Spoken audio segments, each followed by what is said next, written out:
Hello दोस्तों, नमस्कार।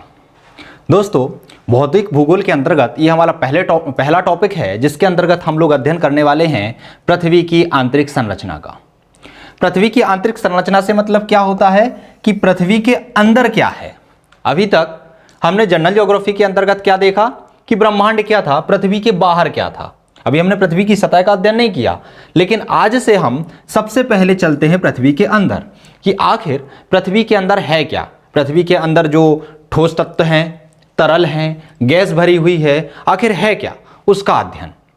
तो अभी तक इसके अध्ययन में बात की जाए तो सभी वैज्ञानिकों में मतभेद है। कोई भी वैज्ञानिक इसकी सही तरीके से पुष्टि नहीं कर पाया है कि आखिर पृथ्वी की आंतरिक संरचना कैसी है, ठोस है, द्रव्य है या गैसीय है। लेकिन फिर भी इसको जानने के लिए बहुत सारे हथकंडे अपनाए गए हैं, बहुत सारे तथ्य एकत्रित किए गए हैं और उनके आधार पर कुछ सिद्धांत प्रस्तुत किए गए हैं। चलिए सबसे पहले हम देखते हैं कि पृथ्वी की आंतरिक संरचना को जानने के लिए आखिर किन किन स्रोतों की सहायता ली गई है। किसकी? स्रोतों की। कि आखिर कौन कौन से स्रोत हैं जिनसे पृथ्वी की आंतरिक संरचना का अध्ययन किया जाता है। तो सबसे पहले आते हैं अप्राकृतिक स्रोत। क्या आते हैं? अप्राकृतिक स्रोत। अप्राकृतिक स्रोतों से मतलब क्या होता है? अप्राकृतिक स्रोत मतलब इसमें आ जाएंगे आपके तापमान, घनत्व और दबाव। सबसे पहले क्या आ जाएगा आपका? घनत्व ले लेते हैं हम। घनत्व, दबाव और ताप। ये क्या है? ये अप्राकृतिक स्रोत हैं। ये प्रकृति से निर्मित नहीं है, इसलिए इन्हें क्या माना जाता है? अप्राकृतिक स्रोत। इनके आधार पर पृथ्वी की आंतरिक संरचना को जानने का सबसे पहले प्रयास किया गया कि इसके आधार पर अगर हम अध्ययन करें कि पृथ्वी की आंतरिक संरचना कैसी है, तो उसके आधार पर यह निकल के आया कि कुछ तो ये बोल रहे थे कि पृथ्वी की आंतरिक संरचना ठोस है और कुछ बोल रहे थे कि पृथ्वी की आंतरिक संरचना कैसी है, द्रव्य है या गैसीय है। कैसे? जैसे सबसे पहले हम घनत्व की बात करते हैं तो घनत्व में कहा गया था, यदि हम देखें कि पृथ्वी की जो परपटी होती है, जो बाहरी सतह होती है, उसका घनत्व लगभग 2.5 से 3 ग्राम प्रति घन सेंटीमीटर होता है। और यदि इसका हम औसत घनत्व देखें तो इसका औसत घनत्व पृथ्वी का होता है 5.5 ग्राम प्रति घन सेंटीमीटर। मतलब कहीं ना कहीं इसके घनत्व में अंदर की ओर जाने पर, पृथ्वी के अंदर की ओर जाने पर वृद्धि होती है। क्यों? क्योंकि इसकी बाहरी सतह का जो घनत्व है बहुत कम है और औसत घनत्व जो है वो कितना है? बहुत ज्यादा है। मतलब कहीं ना कहीं तो ऐसा हो रहा है कि जैसे जैसे हम अंदर जाएंगे और पृथ्वी का घनत्व क्या होता जाएगा? बढ़ता जाएगा। तभी तो औसत घनत्व 5.5 के बराबर होगा। अर्थात इससे सिद्ध क्या हो रहा है? इससे सिद्ध ये हो रहा है कि पृथ्वी के अंदर की ओर जाने पर घनत्व बढ़ता है। और घनत्व किन चीजों का बढ़ता है? गैस का, द्रव का या ठोस का? तो ठोस का घनत्व सबसे ज्यादा होता है। अर्थात पृथ्वी की आंतरिक सतह कैसी है? ठोस है। यह किसके आधार पर निर्णय लिया गया? घनत्व के आधार पर लिया गया। दूसरा अध्ययन किया गया दबाव के आधार पर। दाब, प्रेशर क्या होता है कि जिस किसी वस्तु का, तत्व का या धातु का घनत्व ज्यादा होता है उसका दबाव भी अधिक होता है। अर्थात दबाव से घनत्व निर्मित होता है। यदि आप किसी वस्तु पर दबाव लगाते हैं तो उसके जो अणु होते हैं वो पहले दूर दूर होते हैं, लेकिन दबाव बढ़ने पर वो अणु की मात्रा जो होती है पास पास आती जाती है और पास पास आकर वो ठोस का रूप ले लेती है। हाँ, एक सीमा जरूर होती है कि उससे अधिक सीमा, यदि वो सीमा प्राप्त कर ले कोई वस्तु, तो उससे अधिक कितना भी दबाव डाला जाए उसकी अवस्था पे कोई परिवर्तन नहीं होता है। लेकिन इससे भी सिद्ध क्या हो रहा है कि पृथ्वी की जो आंतरिक संरचना है वो कैसी है? कहीं ना कहीं आंतरिक भाग ठोस अवस्था में है। लेकिन तीसरा अध्ययन किया गया ताप के आधार पर। और ताप के आधार पर यह निर्णय लिया गया कि पृथ्वी के यदि हम अंदर जाते हैं तो 32 मीटर की गहराई पर 1 डिग्री सेल्सियस टेम्परेचर क्या होता है, बढ़ता है। और जैसे जैसे हम पृथ्वी के अंदर जाएंगे तापमान में क्या होगी, वृद्धि होगी। और तापमान में वृद्धि होगी तो ठोस वस्तु में यदि तापमान बढ़ाया जाए तो वह किस में परिवर्तित हो जाती है, पहले द्रव में परिवर्तित होती है और द्रव से फिर इसमें गैस में परिवर्तित होती है। अर्थात सिद्ध इससे यह होता है कि पृथ्वी का जो आंतरिक भाग है वो कहीं ना कहीं या तो द्रव अवस्था में है या ठोस अवस्था में है। मतलब जो आप प्राकृतिक स्रोत थे पृथ्वी की आंतरिक संरचना को जानने से संबंधित, वो क्या थे, असफल सिद्ध हुए। क्योंकि घनत्व और दबाव तो बोल रहे हैं कि पृथ्वी का आंतरिक भाग कहीं ना कहीं ठोस है और ताप बोल रहा है कि पृथ्वी का आंतरिक भाग जो है वो द्रव या गैसीय अवस्था में है। तो अप्राकृतिक स्रोतों को नकार दिया गया। फिर इसके बाद जो इसका दूसरा भाग था, इसको जानने के स्रोतों में जो दूसरा अध्ययन की श्रेणी में आता है वो आता है पृथ्वी की उत्पत्ति से संबंधित सिद्धांत।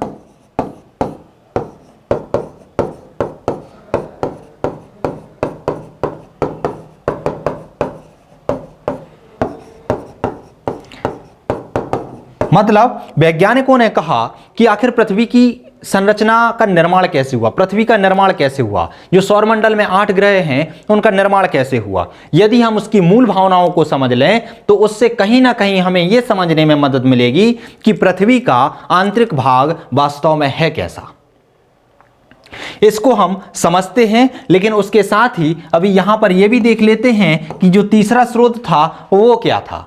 तो पृथ्वी की आंतरिक संरचना को समझने से संबंधित जो तीसरा स्रोत था वो था प्राकृतिक स्रोत। और प्राकृतिक स्रोत के अंतर्गत 2 चीजों का अध्ययन किया गया, एक ज्वालामुखी का और एक भूकंप का। एक एक करके हम समझने का प्रयास करते हैं। सबसे पहले हम देखते हैं पृथ्वी की उत्पत्ति से संबंधित सिद्धांत को। तो पृथ्वी की उत्पत्ति से संबंधित सिद्धांत में सबसे पहला सिद्धांत आता है कांट की वायव्य राशि परिकल्पना। क्या आती है, कांट की वायव्य राशि परिकल्पना। कांट ने कहा कि सूर्य अंतरिक्ष में, पहले हमारा सौरमंडल नहीं था, सौरमंडल का निर्माण कैसे हुआ इसके संबंध में कांट ने कहा है कि सूर्य के पास में एक निहारिका थी और सूर्य के गुरुत्वाकर्षण बल के कारण उस निहारिका से अचानक से 7-8 छल्ले ऐसे निकले और उन 8 छल्लों से किसका निर्माण हो गया, ग्रहों का निर्माण हुआ। मतलब डायरेक्ट ही वो छल्ले निकले और छल्लों से ग्रह का निर्माण हो गया। ये थी क्या, कांट की वायव्य राशि परिकल्पना। उन्होंने बोला एक साथ निकले 8-9 छल्ले जितने भी थे, 9 तो अब नकार दिया गया है प्लूटो को, तो माने तो क्या 8 छल्ले अचानक निकले और इनसे ग्रहों का निर्माण हुआ। अर्थात जो निहारिका थी वो गैसों के कणों से मिलकर बनी हुई थी, द्रवों के कणों से मिलकर बनी हुई थी। तो इससे सिद्ध ये होता है कि पृथ्वी का जो आंतरिक भाग है वो कैसा होगा, द्रव होगा। क्योंकि जब ये छल्ले निकले, छल्लों के संकेंद्रण से ग्रहों का निर्माण हुआ और संकेंद्रण से क्या होगा, छोटे छोटे कण होंगे, पास में आएंगे, ये द्रव होंगे, गैस से बने हुए होंगे। तो आंतरिक भाग तरल अवस्था में होगा और बाह्य भाग धीरे धीरे ठंडा होकर ठोस अवस्था में आ गया। तो इससे सिद्ध ये हुआ कि पृथ्वी का आंतरिक भाग कैसा है, तरल अवस्था में है या गैसीय अवस्था में है। दूसरी परिकल्पना आती है लाप्लास की निहारिका परिकल्पना। ये जो निहारिका परिकल्पना है यह है जो कांट की वायव्य राशि परिकल्पना थी उसी का संशोधित रूप है। इन्होंने ये बोला कि निहारिका से एक साथ 6 छल्लों का निर्माण, 8 या 9 छल्लों का निर्माण नहीं हुआ। इन्होंने बोला पहले एक छल्ला बना और उस छल्ले से फिर अनेक छल्ले बने और उन्हीं छल्लों से क्या हुआ, ग्रहों का निर्माण हुआ। और वो इसी तरीके से दीर्घवृत्ताकार में सूर्य की परिक्रमा कर रहे थे। अर्थात इन्होंने भी सिद्ध यही किया कि पृथ्वी का आंतरिक भाग कहीं ना कहीं कैसी अवस्था में है, द्रवित अवस्था में है या गैसीय अवस्था में है। लेकिन इससे भी पूर्णतः पुष्टि नहीं हो पाती कि आखिर पृथ्वी का आंतरिक भाग कैसा है। अगली पृथ्वी की उत्पत्ति से संबंधित सिद्धांत था चेम्बरलिन की ग्रहणु परिकल्पना। ग्रहणु परिकल्पना के अंतर्गत क्या था, इन्होंने बोला कि अंतरिक्ष में सूर्य केवल एक तारा नहीं था, हमारे सौरमंडल में सूर्य के अलावा एक तारा और था, और जब वो तारा जैसे ही सूर्य के पास से गुजरा तो सूर्य के पास जो असंख्य छोटे छोटे गैस और धूल के कण थे वो क्या हुआ, उनको इसने आकर्षित किया, और आकर्षित करने से अनेक ग्रहों का निर्माण हुआ।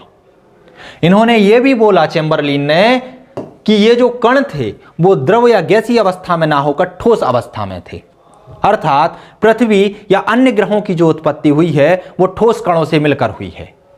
तो इससे क्या सिद्ध होता है, चैम्बरलिन की ग्रहणु परिकल्पना से सिद्ध होता है कि पृथ्वी का आंतरिक भाग कहीं ना कहीं ठोस अवस्था में है। दूसरी परिकल्पना आती है जेम्स जीन्स या जेफरीज की ज्वारीय परिकल्पना।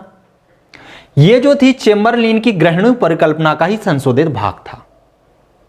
इन्होंने कहा कि जो ये कण थे इनसे निर्माण नहीं हुआ ग्रहों का।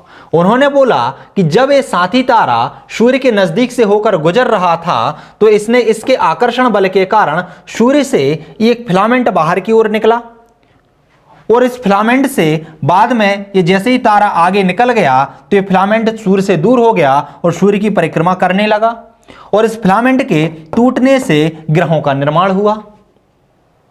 अर्थात बात वही है जो चैम्बरलिन ने कही थी, लेकिन बस उत्पत्ति से संबंधित सिद्धांत अलग है। इन्होंने ये जो सिद्धांत है वो सिर्फ पुष्टि ये कर देता है कि किस तरीके से ग्रहों का आकार और छोटा बड़ा है, क्योंकि आकार और बड़ा जो है जो चैम्बरलिन थे वो नहीं कर पा रहे थे कि आकार कैसे छोटा और बड़ा है ग्रहों का। उसकी पुष्टि किसने की थी, जेम्स जीन्स ने की थी और जेफरीज ने की थी। लेकिन यह हमारे अध्ययन का कारण नहीं है कि कैसा आकार है, क्या है। हम क्या जानना चाह रहे हैं कि पृथ्वी का आंतरिक संरचना कैसी है।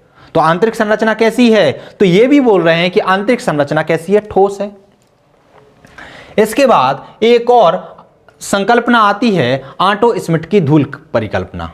और ऑटो स्मिथ कहते हैं कि पृथ्वी की उत्पत्ति या अन्य ग्रहों की उत्पत्ति अंतरिक्ष में विद्यमान छोटे छोटे ठोस कणों के इकट्ठे होने से हुई है, और वो इकट्ठे हुए हैं सूर्य के गुरुत्वाकर्षण बल के कारण। तो ये भी यही सिद्ध कर देते हैं कि पृथ्वी की उत्पत्ति कहीं ना कहीं कैसे हुई है, ठोस तत्वों से हुई है, और उसका आंतरिक भाग जो है वो ठोस है।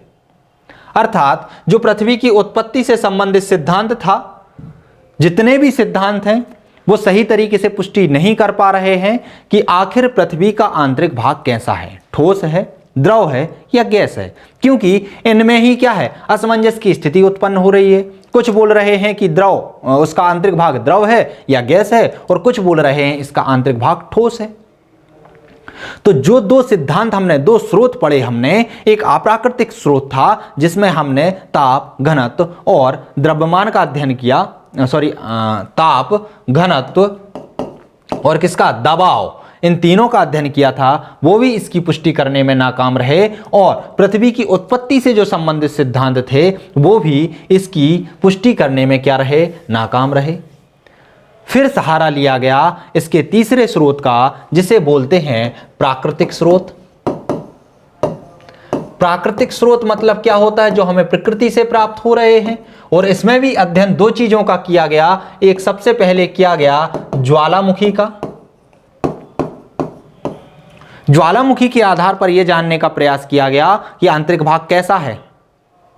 तो इसके आधार पर पुष्टि क्या निकली, वैज्ञानिकों ने कहा कि जब ज्वालामुखी उत्पन्न होती है, ज्वालामुखी विस्फोट होता है, तो ज्वालामुखी से क्या निकलता है, बहुत सारी गैसें निकलती हैं, धूल के कण निकलते हैं, और मैग्मा जैसे ही ऊपर आता है तो लावा के रूप में यहां पर जम जाता है, मतलब तरल अवस्था में लावा निकलता है। तो इससे तो सिद्ध ये होता है कि पृथ्वी के अंदर कहीं ना कहीं तरल अवस्था में धातु या तत्व उपस्थित हैं और गैस उपस्थित है। मतलब पृथ्वी का आंतरिक भाग कैसा है, ठोस नहीं है, या तो द्रव्य है या गैसीय अवस्था में है। लेकिन यह भी इस तरीके से उसकी पुष्टि नहीं कर पा रहा था। क्यों? क्योंकि यहां भी समस्या यही थी कि यदि ताप, घनत्व और दाब की बात की जाए तो वो ये भी पुष्टि करते हैं कि आंतरिक भाग कहीं ना कहीं ठोस होगा। तो ज्वालामुखी के द्वारा क्या निकला कि आंतरिक भाग द्रव और गैस है। जो कि घनत्व और दबाव के सिद्धांत को नकारता है। तो इसके आधार पर इसकी परिकल्पना को भी क्या नकार दिया गया। अब आखिरी स्रोत था भूकंप, जिसको सर्वमान्य सिद्धांत माना जाता है और इसकी पुष्टि को ही सार्वभौमिक पुष्टि माना जाता है। भूकंप के आधार पर यह देखा गया कि भूकंप जब भी उत्पन्न होता है तो उससे तीन प्रकार की किरणें निकलती हैं, तीन प्रकार की तरंगें निकलती हैं। एक होती हैं प्राइमरी, एक होती हैं सेकेंडरी और एक होती हैं पृष्ठीय, लॉन्गिट्यूशनल वेव्स। इनकी प्रकृति ये होती है कि जो प्राइमरी या प्रारंभिक तरंगें होती हैं वो ठोस, द्रव और गैस तीनों माध्यमों में क्या करती हैं, गति कर सकती हैं। लेकिन जो सेकेंडरी वेव्स होती हैं ये इनकी प्रकृति ये होती है कि ये ठोस में तो गति कर सकती हैं लेकिन द्रव और गैस में गति नहीं कर सकती। और लॉन्गिट्यूशनल वेव जो होती हैं, पृष्ठीय तरंगें होती हैं, ये सिर्फ धरातल पर गति करती हैं। तो जैसे ही किसी बिंदु पर भूकंप उत्पन्न होता है, समझने का प्रयास करते हैं कैसे। मान लीजिए हमारी पृथ्वी है, यह कहलाता है फोकस, मतलब भूकंपीय मूल, जहां से भूकंप उत्पन्न होता है। मान लो जैसे यहां से उत्पन्न हुआ तो यहां से कुछ तरंगें निकलना स्टार्ट हो जाती हैं।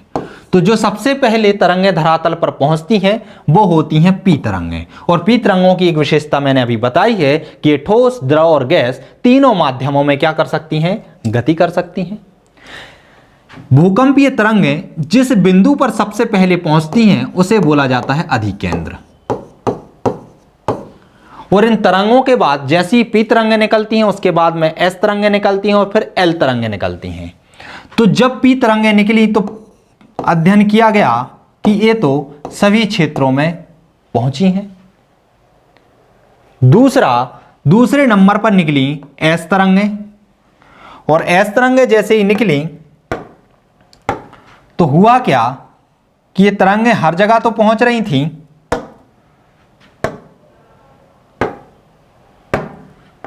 लेकिन ये जो क्षेत्र था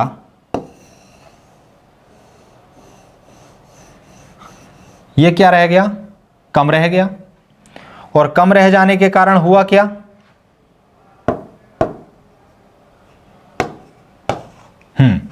ये जो क्षेत्र था वो रह गया एस तरंगों से विहीन।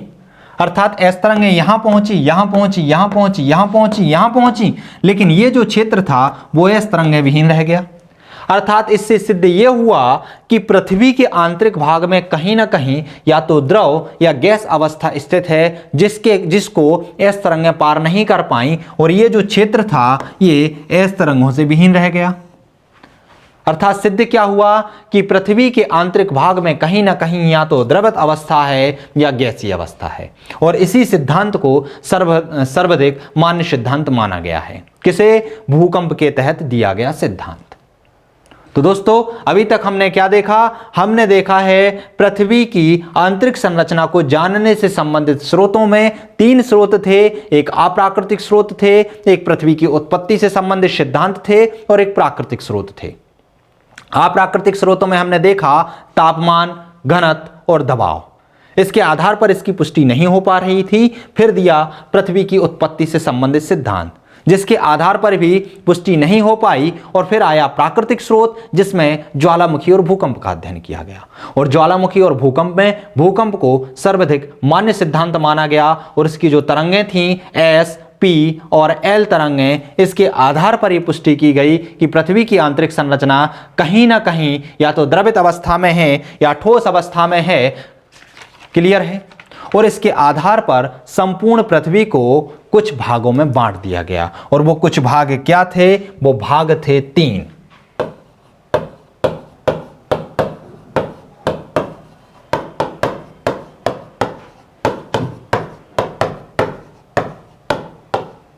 कितने भागों में बांटा गया, तीन भागों में बांटा गया। कि पृथ्वी तीन भागों में बटी हुई है। सबसे ऊपर का भाग जो है उसे कहा गया क्रस्ट, जो मध्य वाला भाग है उसे कहा गया मेंटल, और जो सबसे अंदर का भाग है उसे कहा गया क्रोड। अर्थात यदि हम पृथ्वी को देखें तो पृथ्वी की जो ऊपरी सतह होती है ये वाली, ये कहलाती है क्रस्ट। यदि पृथ्वी को हम काटते हैं और काटने के बाद हमें ये जो सतह प्राप्त होती है ये कहलाती है मेंटल, और पृथ्वी के जो अंदर का भाग है जो बहुत ही ठोस तत्वों से मिलकर बना हुआ है इसे कहते हैं क्रोड। अर्थात पृथ्वी की कितनी सतह? 3, ऊपरी क्रस्ट, फिर मेंटल और फिर क्रोड। अब इन क्रोडों में, मेंटल में और क्रस्ट में भी बहुत सारी परतें पाई जाती हैं। यदि क्रस्ट को हम परिवर्तित करें, बांटें, तो यह ऊपरी क्रस्ट और निचले क्रस्ट 2 भागों में बटा हुआ है। और यह वर्गीकरण कैसे किया गया है? ये इनके घनत्व के आधार पर किया गया है, इनके दबाव के आधार पर किया गया है। जब कभी भूकंपीय तरंगें एक लेयर से दूसरी लेयर में प्रवेश करती थीं तो उनकी मान की जो गति थी वो कम हो जाती थी या कहीं पर बढ़ जाती थी। तो इसके आधार पर कुछ असंबद्धताएं पाई गईं कि वो असंबद्धताएं ऐसी होती हैं कि किन्हीं 2 परतों के बीच में जो गैप होता है उसे असंबद्धता कहते हैं। तो ऐसी असंबद्धता के आधार पर इन तीनों को भी 2-2 भागों में बांट दिया गया। एक था ऊपरी क्रस्ट, एक था निचला क्रस्ट। ऐसी मेंटल भी हो जाएगा ऊपरी मेंटल और निचला मेंटल, और ऐसे क्रोड हो जाएगा ऊपरी क्रोड और आंतरिक क्रोड। अब यदि हम बात करें क्रोड की, तो जो क्रोड है, यदि हम बात करते हैं क्रस्ट की, तो क्रस्ट को क्या बोलते हैं? परपटी भी बोलते हैं। और परपटी 2 भागों में है, एक ऊपरी क्रस्ट, ऊपरी परपटी, और निचली परपटी। इसकी यदि हम गहराई की बात करें तो इसकी गहराई है 0 किलोमीटर से लेकर 30 किलोमीटर। 0 किलोमीटर मतलब यहां सतह से लेकर 30 किलोमीटर की गहराई तक किसकी गहराई मानी जाती है? परपटी या क्रस्ट की गहराई मानी जाती है। इसका निर्माण सिलिका और एल्यूमिनियम जैसे तत्वों से मिलकर बना हुआ है, इसलिए इस परत को सियाल परत भी कहते हैं। इस परत का, किस परत का? परपटी। परपटी की यदि घनत्व की बात करते हैं तो घनत्व जो होता है 2.5 से लेकर 3 ग्राम प्रति घन सेंटीमीटर होता है। अर्थात यहां का जो घनत्व होता है वो बहुत कम होता है।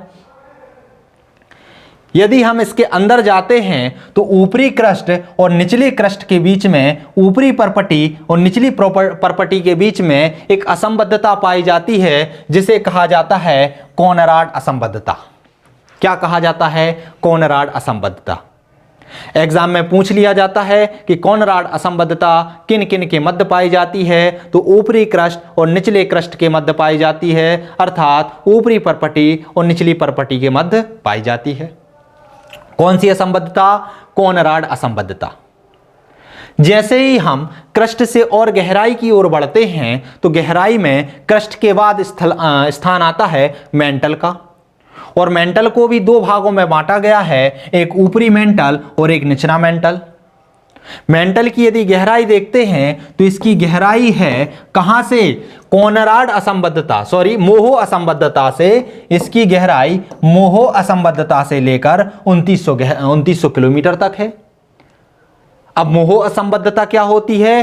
तो निचले क्रस्ट और ऊपरी मेंटल के मध्य ये जो असंबद्धता पाई जाती है इसे मोहे असंबद्धता या मोहो असंबद्धता कहा जाता है।